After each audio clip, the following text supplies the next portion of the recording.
श्री साईं सचरित का अध्याय 20 मुख्य रूप से बाबा की अद्भुत शक्तियों, भक्तों के प्रति उनके प्रेम और उनके दिव्य उपदेशों और जीवन मरण के रहस्य पर केंद्रित है। इस अध्याय में कई छोटी छोटी लेकिन गहन शिक्षाप्रद घटनाएं शामिल हैं जो भक्तों के विश्वास को मजबूत करती हैं। काशीराम शिंदे और रक्त की उल्टी। यह घटना बाबा के संकट हरण की शक्ति को दर्शाती है। शिंदे की बीमारी।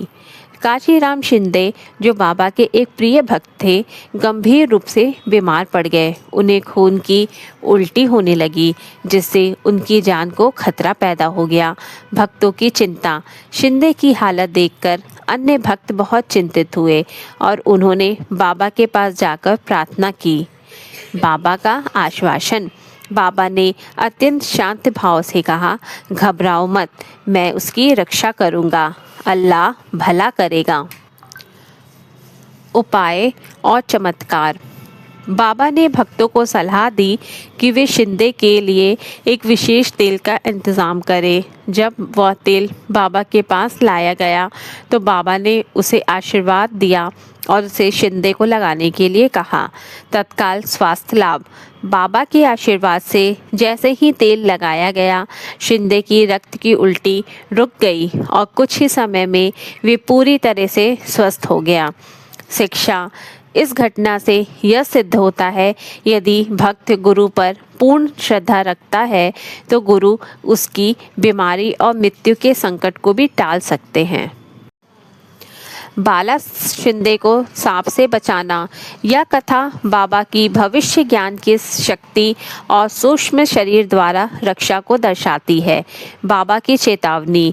एक दिन बाबा ने अपने भक्त बाला शिंदे को अचानक बुलाया और बिना किसी स्पष्ट कारण के उन्हें एक निश्चित जगह पर जाने से सख्त मना किया। बाला भाव की अवज्ञा। बाला भाव ने बाबा की बात को गंभीरता से नहीं लिया और सोचा कि एक साधारण सी यात्रा में क्या खतरा हो सकता है। वह उस जगह जाने के लिए तैयार हो गए। दैवीय हस्तक्षेप। जैसे ही बाला भाव उस स्थान पर पहुँचे, वहाँ एक विशाल विषैला सांप प्रकट हुआ और उनके रास्ते को अवरुद्ध कर दिया। सांप को देखकर बाला भाव अत्यंत भयभीत हो गए। सांप का रहस्य।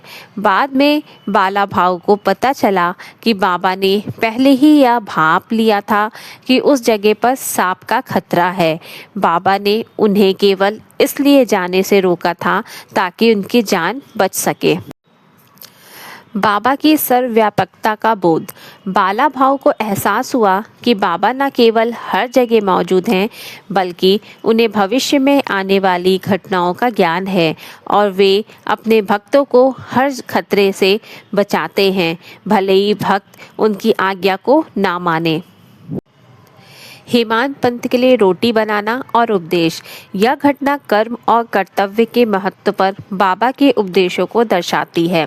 हेमांत पंत की समस्या। साईं सचरित्र के लेखक श्रीमान हेमांत पंत शिरडी में रहते हुए कभी कभी बहुत धार्मिक अनुष्ठानों जैसे पूजा पाठ और व्रत में अत्यधिक लीन हो जाते थे, जिससे वे अपने सांसारिक कर्तव्यों, गृहस्थी को नजरअंदाज करने लगते थे। बाबा का सीधा हस्तक्षेप। एक दिन बाबा ने हेमांत पंत को अपने पास बुलाया और उनसे रोटी बनाने के लिए कहा। बाबा ने उनसे आटे को गूंथने, रोटी को बेलने और सेकने की प्रक्रिया को ध्यान से करने के लिए कहा। रोटी में जीवन का रहस्य। रोटी बनने के बाद बाबा ने हेमांत पंत से कहा, देखो, यह रोटी जीवन के समान है। जिस तरह आटा गूंथना, बेलना और सेकना सभी ज़रूरी है, उसी तरह गृहस्थ जीवन में भी कर्म, धर्म और ध्यान का संतुलन जरूरी है। बाबा का उपदेश। बाबा ने समझाया कि व्यक्ति को अपनी गृहस्थी और सांसारिक कर्तव्यों, कर्म को छोड़कर केवल धार्मिक कर्म कांडों, धर्म में नहीं लगना चाहिए। उन्होंने उपदेश दिया, संसार को त्यागने की ज़रूरत नहीं है। तुम अपना काम करो, परिवार का ध्यान रखो, लेकिन हमेशा मुझे, परमात्मा को याद रखो। कर्म करो लेकिन फल की चिंता छोड़ दो। शिक्षा, बाबा ने हेमांत पंत को सिखाया कि सच्चा धर्म जंगलों में नहीं बल्कि अपने कर्तव्य को ईमानदारी और ईश्वर के ध्यान के साथ निभाने में है। श्री दीक्षित की पत्नी द्वारा द्वारिका का दर्शन। यह कथा गुरु के द्वारा भक्तों की इच्छाओं की पूर्ति और आध्यात्मिक दृष्टि प्रदान करने को दर्शाती है। इच्छा, श्री बाला साहेब दीक्षित की पत्नी को द्वारिकाधीश भगवान श्री कृष्ण के दर्शन की तीव्र इच्छा थी, लेकिन वे शिरडी छोड़कर यात्रा पर नहीं जा सकती थी। बाबा का आश्वासन। दीक्षित ने बाबा से अपनी पत्नी की इच्छा पूरी करने की प्रार्थना की। बाबा ने मुस्कुराते हुए कहा, तुम्हारी द्वारिका यही है। दिव्य दृष्टि, बाबा ने दीक्षित की पत्नी को द्वारिका माई की ओर देखने के लिए कहा। जैसे ही उन्होंने द्वारिका माई की ओर देखा, उन्हें वह स्थान साक्षात द्वारिका नगरी के रूप में दिखाई दिया। उन्होंने वहां भगवान कृष्ण की मूर्ति और द्वारिका के मंदिर का दिव्य दर्शन किया। आध्यात्मिक संतुष्टि, इस दर्शन से दीक्षित की पत्नी को पूर्ण आध्यात्मिक संतुष्टि मिली। उन्हें ज्ञान हुआ कि उनके गुरु साईं बाबा ही साक्षात द्वारिकाधीश हैं और उन्हें कहीं जाने की आवश्यकता नहीं है। अध्याय का सार और शिक्षा। अध्याय 20 इस महत्वपूर्ण शिक्षाओं पर प्रकाश डालती है।